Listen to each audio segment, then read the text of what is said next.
You are listening to the Dyslexia Mom Life podcast. I'm Nicole Holcomb, former teacher and school counselor turned civil rights attorney and podcast host. It wasn't that long ago that we learned the reason that our daughter was struggling to learn to read in first grade was dyslexia.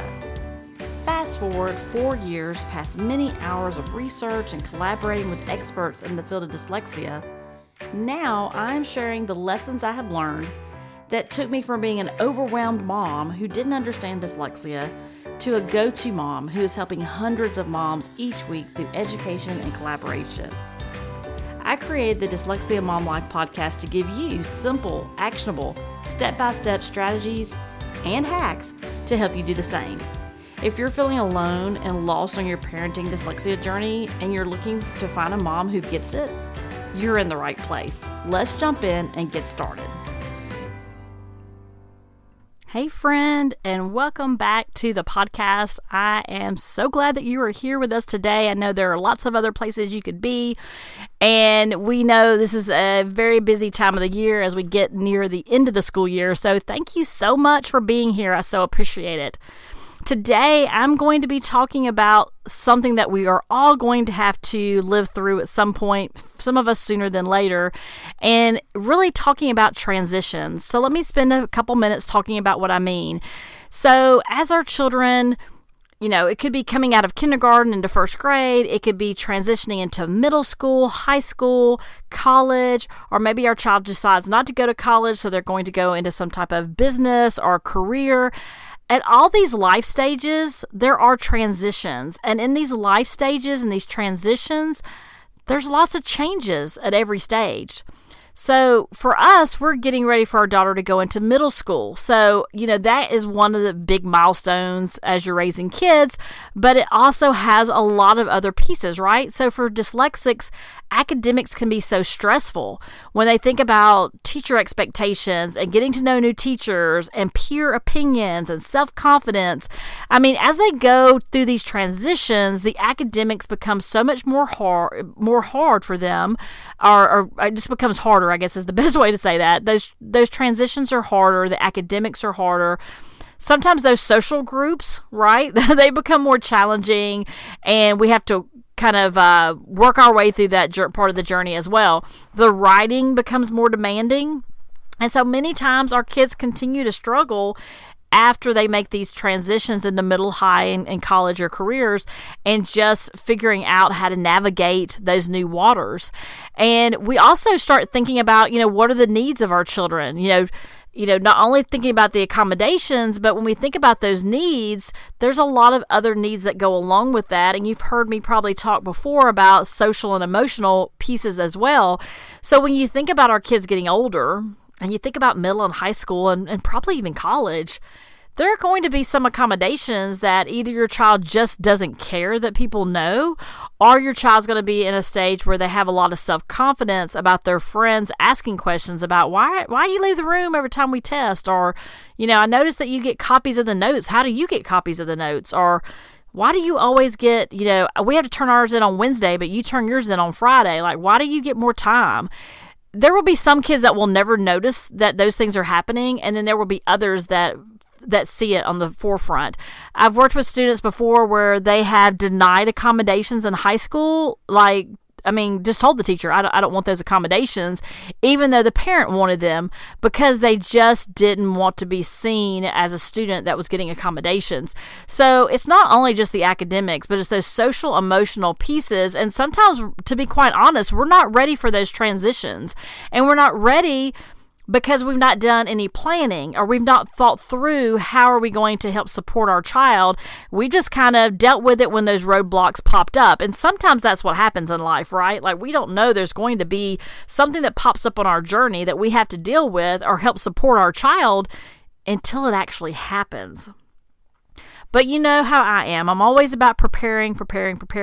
So I want you to be as ready as possible for these transitions. And I think the best way to do that is through transition planning. So really thinking ahead. This really helps, our kids. It helps you as a parent. It can help educators. And so these are a few of the things I want you to think about. When you think about transitions and you think about these different stages, the one thing I want you to think about is The first one is really identifying some long-range goals, and I talk about this a good bit in the Dyslexia Battle Blueprint and the course and in the one-on-one coaching and then even in the ebook, and I've got a guide that you can pick up for free. But long-range goals, like what is the goal down the road? Does your child want to go to college? Do they want a specific career? And yes, these are living things. These goals change, but having and identifying what is a goal that my child has, and then designing that experience that they're having to ensure that they gain the skills and the connections and the soft skills, the communication skills that they need to be able to achieve those long-range goals. And so when you think about those things and you think about those different levels, you can start planning those aspects of your child's future, which includes the education and what types of courses are available, what type of experiences they have in the community, and thinking about the supports and programming that's around those experiences and those goals. So when you think about transition planning, the first one really is thinking about what are the goals for my child. And it could be, what are the goals for this transition year, right? And then from there, it could be, well, what is our long-range goal? And I talk about this a good bit in the Dyslexia Battle Blueprint, which really is setting those goals and thinking about what is that end result? Is the end result to graduate high school? Is that end result to, go into a business program or a science program in college? Is it to start their own business? Like, what is the end goal? And again, it's going to change as your kids go through these different transitions, but going in with no goals is definitely a recipe for disaster because you have no direction and you're just kind of floundering around. So I don't suggest that. So when you think about those transition plans, one of the things to think about is accommodations. So at each stage, as your child grows and changes, not only academically, socially, and emotionally, those accommodations may need to be changed depending on the level of remediation, the level of courses they're taking. And when you think about accommodations, especially in middle and high school, if there is a chance your child will go to college, they're going to have to take a college entrance exam. Many times we think about the SAT and ACT, right? And when you think of those things, they actually have accommodations for extended time, individual testing, things like that. But your child will as the recording right now, those accommodations are very specific as far as how you get those. And so let's say I want to give you this example so you can kind of remember this, as even if your child's not in high school. When you stop some of those accommodations, then you can't pick those back up. So if your child, let's say, had extended time for testing, and at some point you decide to drop that, then when they're in high school and they apply for the SAT, they can't say, oh, I now need extended time for this test, because there's not a history of needing that accommodation. So they look at and that's as of right now, the recording of this date. If you're not 100% sure, I'll put a link. I'm going to put a note here to put a link in the show notes for this. And that way you can go and look at, what are the current requirements, because the websites will be up to date, obviously, as to what the current requirements are for accommodations, if you think that's the direction. And I would say, until you know for sure, then, plan for those accommodations if your child needs them. The other piece of thinking about transition planning, not only about the accommodations that they need, but also the academic support. Is there any support that needs to be in place at school or at home? So if you think about, for example, if your child's coming out of a situation where maybe they're at a school and they're transitioning to a new school where they might not know any of the children or many of the children, you may have to be thinking about, it may be a great experience, but it could also be an anxiety and stressful, experience going in. And so what type of support do you need at home? Does that look like taking a semester off from some extra activities? Does that look like having a counselor available to process with your child? Is that a school counselor at school? Is that a private therapist? Thinking about what academic supports. It could be as your child transitions in, like for us being at a dyslexia school, as we transition into another school, it might be having some type of tutoring support that year. So it just looks different for everybody, but be thinking about what type of academic support your child may need. And then next, number 3 is looking at class options. Like, what are the options in this new school, this transition, the middle or higher college? What are the school options for classes? So going back to nurturing, I talked about this in one of the last episodes, nurturing your child's strengths and talents. If your child really excels in math and science, they really want to take those classes, then when you're looking at those transition years, look at what those class options look like. What is going to help with self-confidence? What is going to light your child up? What is going to further their pursuits in the future? And then, making sure that they have those opportunities. And if you are in a situation where you're choosing between schools, it's just like going to college, looking at those different programs and looking at what's available for your child and getting them excited about that. That really goes into number 4 as well, which is in future planning. Like when you think about those transition plans and you think about these different time periods in their life, not only are you talking about these academic and accommodation supports and the class options, you're really thinking about the future. Like, how do I best position my child for the future? So if they have a very strong fine arts program and your child's very interested in that, then, how do you help position your child to get the most out of that?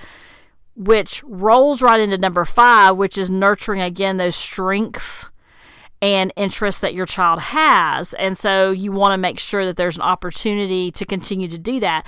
And if the school doesn't have specific things there for the strengths and interests, that's okay. That doesn't mean you can't go there. If that's the school that they need to go to, just look at other ways outside of school to continue to nurture those pieces. And so that's where this transition plan becomes very important. Maybe your child really enjoys, I'm trying to think of an example. Maybe your child really enjoys lacrosse. I was trying to think of an example of might not be at every school. And your child's been playing lacrosse for the last 2 years, and then you transition to a school, maybe you move, and the new school doesn't have that. It doesn't mean you can't continue to nurture that interest. You may just have to find a club or some kind of, I was going to say like a rec team or some kind of travel team or whatever it might look like, but trying to find some way that your child can continue those interests. And then the 6th one, which I think it really plays a piece in transition planning for your child's success. And that is the ease of the transition. The ease of the transition, when you think about your experiences going from these big milestones to middle school, to high school, if you went to college or your first job, and think about the possible stress that you had, the anxiety you had. If you're the parent that has dyslexia, then you may have some very strong feelings about how that felt and the anxiety that you had. So how do we ease our children as much as we can from that transition? Well, a couple of things come to mind. They may be pretty obvious, but sometimes you just need to state the obvious to help people, right? So easing the transition could look like, helping your child go ahead and develop a friend group. And so this could be, getting involved with a new school as far as maybe they have activities going on at school. Maybe they've got sports your child can try out for. Maybe there's particular club activities. Summer programs are great if they offer any kind of summer, not a summer school, but many schools offer like summer enrichment programs, even if it's in the local community where, let's say, a big group of girls are in Girl Scouts, or maybe your child is interested in a particular soccer program that is near the school, or it could look a lot of different ways. Maybe your school has a STEM summer program where your child can meet some other children. If it's a private school, lots of private schools offer fun camp activities at their private school in the summer, and that's a good opportunity for your child to get acclimated to the building and then also to meet some students that probably go to school there. Another great way to ease that transition is through school visits or shadow days, having the opportunity to be there and kind of shadow with another student if that's available at that school, to do that prior to the student enrolling. That is always helpful. Usually do that the year before. And then school programs that are at that school. So if you're going to be transitioning to a school, let's say you're transitioning to a high school, you can start easing your child in, especially if you're at a middle school that feeds into that high school, so to speak. You could go to athletic events, you could go see their plays, if they have an art exhibit, whatever might connect your child with an interest that school has. So those types of things can kind of ease the transition.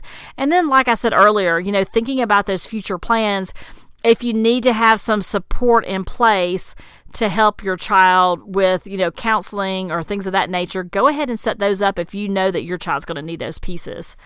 But the bottom line is, no matter where you are in these different milestones, transitions are going to happen. So we can help ease the stress and the anxiety for your child and your family by really planning for that transition. And like I stated earlier, the transition planning is really looking at those long-range goals. And when you're thinking about those goals, how do you design these experiences in middle, high, and college to really help your students gain the skills and the connections they need to achieve those goals? And then thinking about, what does the student's future look like as far as education and employment?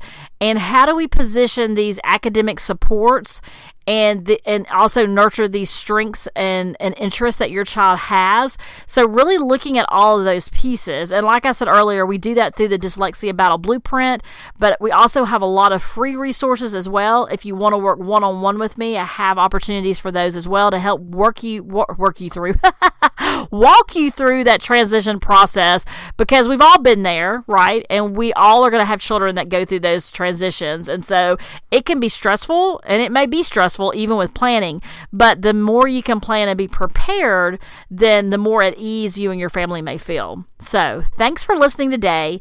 Like I said earlier, if you want to learn more about dyslexia or about transition planning, you can head over to dyslexiamomlife.com, where we have lots of free dyslexia resources.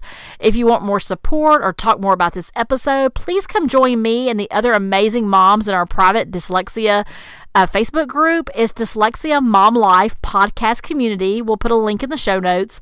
Be sure to come in and introduce yourself to the group. You will love the moms in there, and you can ask questions. We have many moms that have kids in college and high school, middle school, and they can tell you, how they went about making that transition as easy or as much at ease as they could, right? It's going to be a bump. Any transition is going to be a bump, and it's going to be, it looks different for every child. So, but we want to make it as smooth as possible and to be prepared as much as possible, because again, I'm very type A, so I like to have plans, but I think it's important for your child to also know what to expect and to have the opportunity to kind of ease into it, so there's not unnecessary stress, if that makes sense. So I hope you have a great week, and I want you to remember, you got this and I've got you. Take care.